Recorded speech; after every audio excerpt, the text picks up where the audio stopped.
We're here to bring a new type of news show. New insights, new styles, and new topics every day. We are News Generation. Bringing news just for you. It's Friday, June 19th here in Seoul. I'm Isujin, and this is News Generation. Tuesday is Chuyong. Good to be here. Good to have you. Also, Q's with us. Thank you for having me. For coming in. And both are here to speak on behalf of people in their 20s and 30s. So we're now at the end of the week, and for a weekly debate day, we're turning to a topic that's probably going to hit close to home for millions of Koreans. So with more than 50 million pet owners here in Korea, it's a good time to look at how pets have become an everyday part of life for many households. But before we dive into today's topic, let's start with a quick question for our panelists. So, Kyung, do you have a pet at home?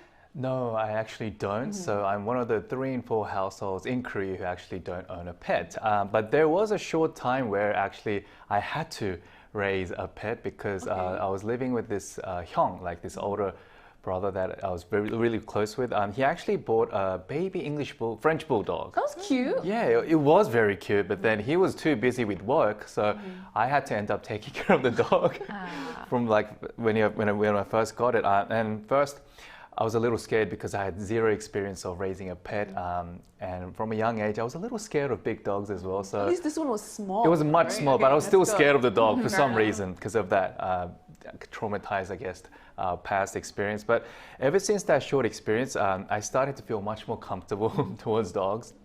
And I could feel that they feel comfortable towards me as well because I feel comfortable. And I actually found them to be quite cute and a great companion, like every pet owner talks about.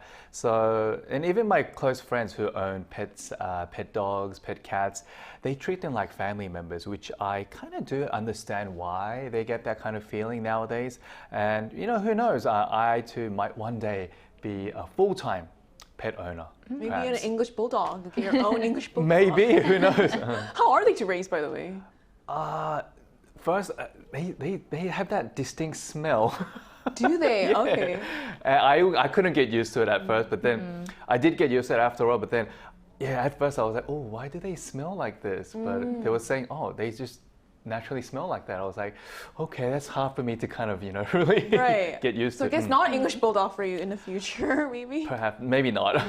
So what about you, Jim? Do you have a Well, I'm a dog person. Yeah, You I sure? have a You're dog. Yes. representing? My dog's name is Mango, and he's a very chubby 12-year-old Yorkshire Terrier, and he's very calm and smart and well-behaved little boy. Because like no matter where we go, like he only pees and poops in the bathroom. It's not very a top. smart. He's well-trained, But I don't think well-trained. it's a Very topic to impressive. talk about in the morning. But yeah, because like that makes our lives much easier, you know, cleaning up. And he knows all kinds of dog tricks, but he only performs them in front of the, you know, dog treat. So very he's very smart smart, dog, yeah. yeah. Question mark. So he used to belong to my uncle, by the way. But when my uncle had to move overseas, we didn't want Mango to be rehomed again and sent to another family. So even though my mom was a little bit afraid of dogs at the time, our family decided to adopt him from my uncle. And now she's completely in love with Mango, and now she's not afraid of him anymore. Such a nice thing you did too. I think it's always good to adopt dogs. Yes. And also for today's debate, we're talking about pets, or more specifically pet etiquette, sometimes called petiquette. And as pet ownership becomes more common, people don't always agree on what role pets should play in our lives. So how are the growing pet populations sparking new conflicts in today's society?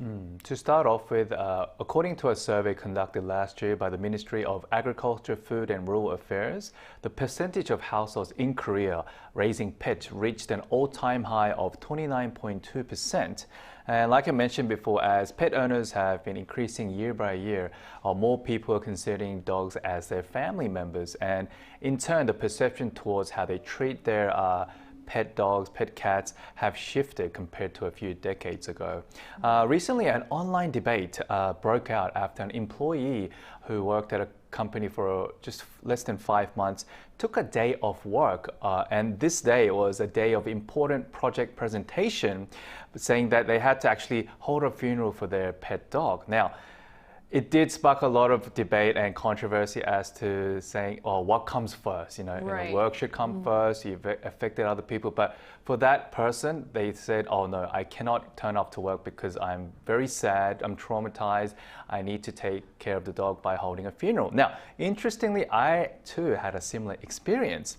Now, this was while I was working at an English cram school and during COVID, and I actually was infected by the coronavirus. So I was staying home, having to quarantine, like lying in bed, almost dying actually.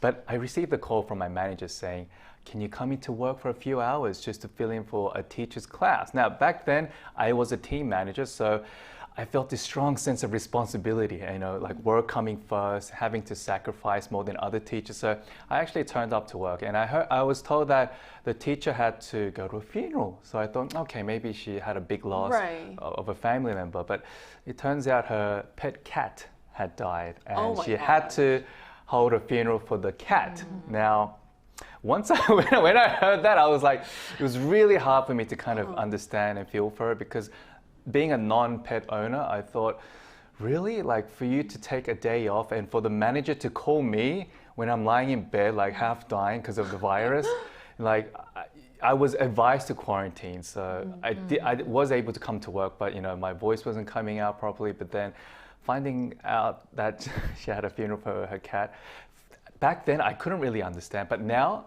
I do have a better understanding of how heartbroken she would have been for her to take a day off and for me to fill in for her having the virus.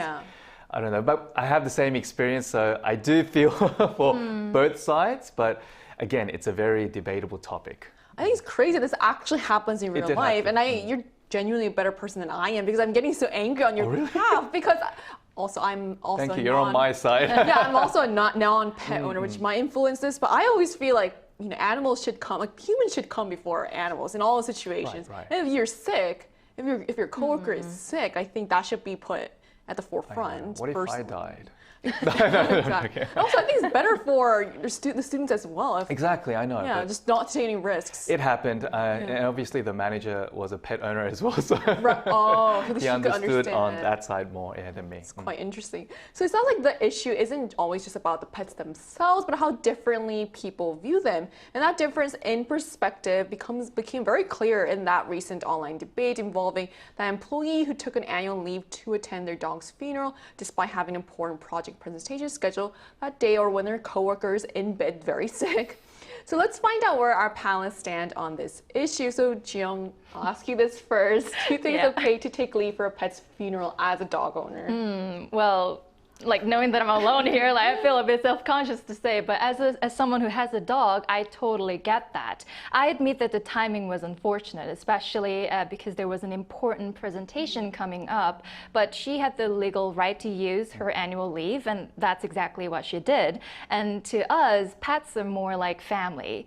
Sometimes we're even closer to our dogs than to our relatives, including grandparents. And they really are like babies. They stay cute and baby-like their entire lives for 20 years. That's why losing a pet can sometimes feel like losing a child you never gave birth to. I can't even start to imagine how devastated that employee must have been after losing her dog, because just thinking about my own dog's funeral almost makes me cry. And the term pet loss syndrome exists for a reason. It's a real thing. And when people lose their pets, some of them struggle to function normally for quite a while because of the severe feelings of grief or depression, just like when someone in our family died. Right. I mean, I do understand that perspective too. So from that perspective, the emotional bond can outweigh workplace expectations, especially if they view that said pet as a family member. But not everyone is able to see pets and family members being on the same level. So as a non-pet owner who has gone through that kind of similar incident, what are your thoughts on this? Honestly, I fully understand where Jiyoung's coming from. Being a pet owner, treating their pets almost like a child, and losing them would, I can't imagine, if I had my own child, it would be the kind of same feeling. But as much as I understand pet owners, it's, I think, more a sense of responsibility when it comes to working with other people within a company. Now, from the perspective of the other employees, it would have been such a big burden and an inconvenience for them to actually, come up with a new a way to fill in for that person because of that one single person. And also, while the employee may have considered their pet dog as a family member, the same feeling doesn't really kind of connect with the wider society, because in Korea, I mean, as much as we have a lot of pet owners, we still have that kind of sentiment like, oh, humans come first. And work comes first before anything else. And we have that kind of sacrificial mindset. And although things have changed a lot in workplaces where owners have become a bit more lenient towards pet owners, for non-pet owners, it's still difficult for them to think of pets as their family members yet. But once they do become pet owners themselves, I'm sure they'll have the same kind of feeling as Chuyang. Yeah, I think people can only really truly speak from their own experiences. Right. And that's why this is such an interesting topic. So where do personal grief and professional responsibility really meet? And that also raises a broader question about what society should reasonably accommodate when it comes to pets. So we also wanted to hear directly from our viewers. So we ran a poll on the Arirang News YouTube channel asking, how do you feel about taking a day for a dog's funeral on an important work day? So here's what the results showed. So 70% said they found the decision understandable, while 30% said they did not, suggesting that many people increasingly view pets as family members whose loss can warrant time away from work. So I would say that's a pretty decisive result. It seems most people are actually willing to treat the loss of a pet as a legitimate reason to take time off. But as pets become a bigger part of our lives, they're also becoming a bigger source of social friction. So are pet-related conflicts, do you think, becoming more common in Korea, Jiyoung? Yes, as pets become a bigger part of people's daily lives, pet-related conflicts are becoming more common. Last year, the average number of pet-related complaints reached 1,740 cases, almost double compared to the previous year. The complaints ranged from pet waste and excessive barking in an apartment building to owners not using leashes and disputes over allowing pets in public spaces as more people bring their dogs to places like restaurants and cafes. Another issue that's been drawing attention recently is dog bite incidents. As these cases have become more common, debates over whether dogs should be required to wear muzzles have also been growing. Currently, only 5 breeds classified as dangerous dogs are legally required to wear muzzles in Korea, along with individual dogs that have been designated as dangerous. Right, so while more people are embracing pets, not everyone agrees on where to draw the line between pet owners' rights and also public safety. And one issue that continues to divide opinion is whether stricter rules are needed to prevent these dog attacks. So should more dogs, Kyun, in your opinion, be required to wear muzzles in public?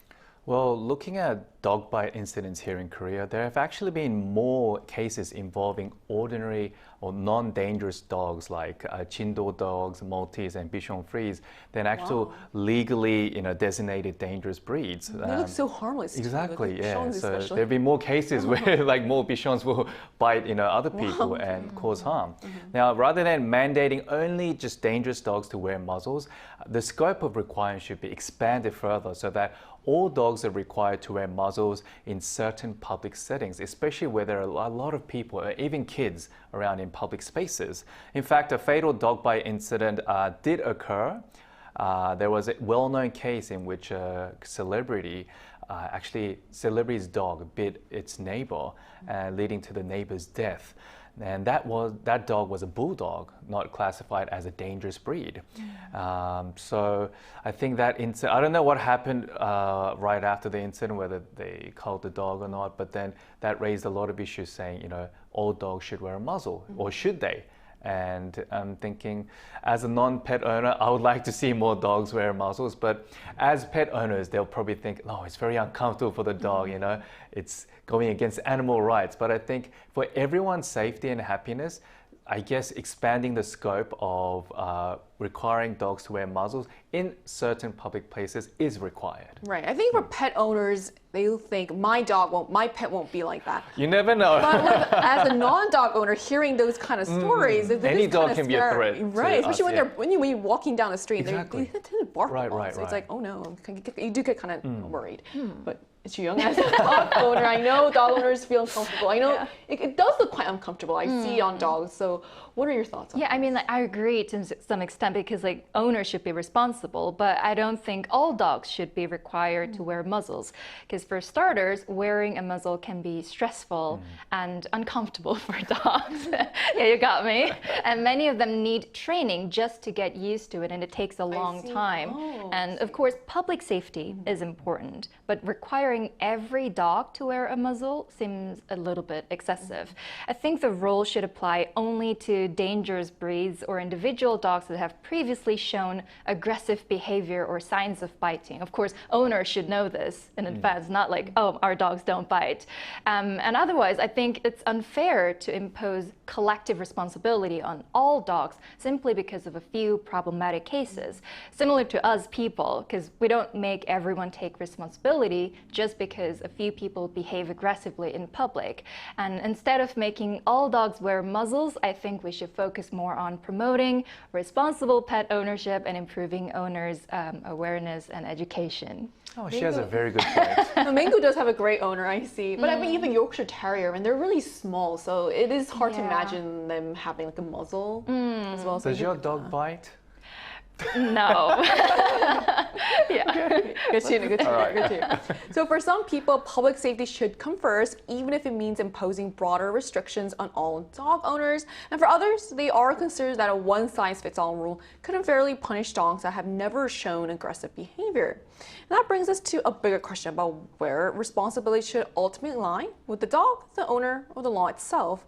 And that was the focus of our second poll for today, where we asked viewers on the channel, should muzzle rules for dogs be strengthened? And here's what the results showed.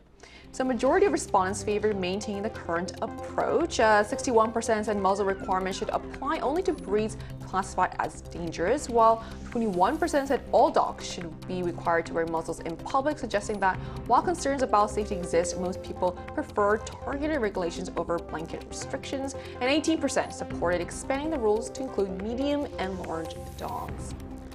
So I would say that's another fairly clear result. While people want to prevent dog attacks, most seem to prefer or favor stricter enforcement of existing rules rather than expanding muzzle requirements to every dog. But safety isn't the only issue fueling pet-related disputes these days. So should dog owners be required to clean urine as well as waste urine all the time? Yeah. I think that's a very good question. But while cleaning up dog feces has become like a common practice that I think almost every pet owner does, many owners still leave just dog urine as it is. They don't really... Which is so shocking. Yeah, but there are a few people who actually just carry a water bottle to just kind of water down the urine when their dogs do urine. But this has sparked controversy over odor and hygiene issues in public spaces.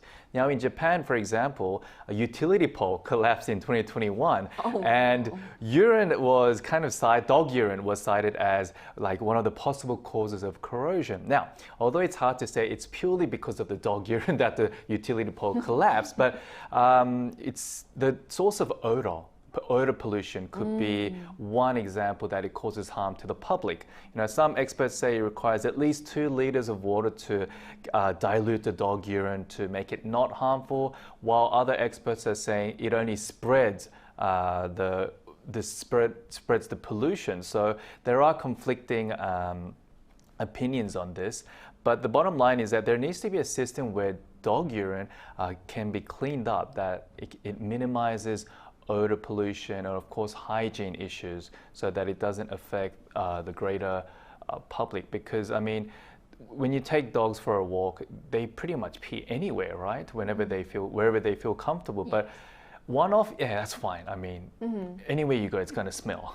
Right. Not everywhere is going to smell pleasant. But if that happens like on a repeated everyday basis, it may cause odor issues and of course hygiene issues. So I mean, it's something that needs to be kind of dealt with, because I don't see many dog owners, you know, carrying a water bottle and watering down Someone has dog to urine. clean up Exactly, after them. and it shouldn't be like our responsibility, but more like the owner's responsibility to do that. right? So Juyong, so how are you with the cleaning? Like we're all attacking Juyong today. To be honest, I didn't even know that there's like a watering urine kind of thing exists. Oh, really? Yes, it's fairly a new thing, I think. And I agree that dog owners should be responsible for cleaning up after their pets. But according to Korea's Animal Protection Act, owners are required to pick up their dog's feces, but when it comes to urine, they're only required to clean it in certain areas, such as benches, public seating areas, or the common areas of apartment buildings. So it's not like mandatory for everyone. But reality, completely washing away dog urine with just a little bit of water isn't easy as well. Like Ki-hun mentioned, it needs like 2 liters of water to wash away a single drop of dog urine. And that's why I think regulating every single situation would be a little bit excessive.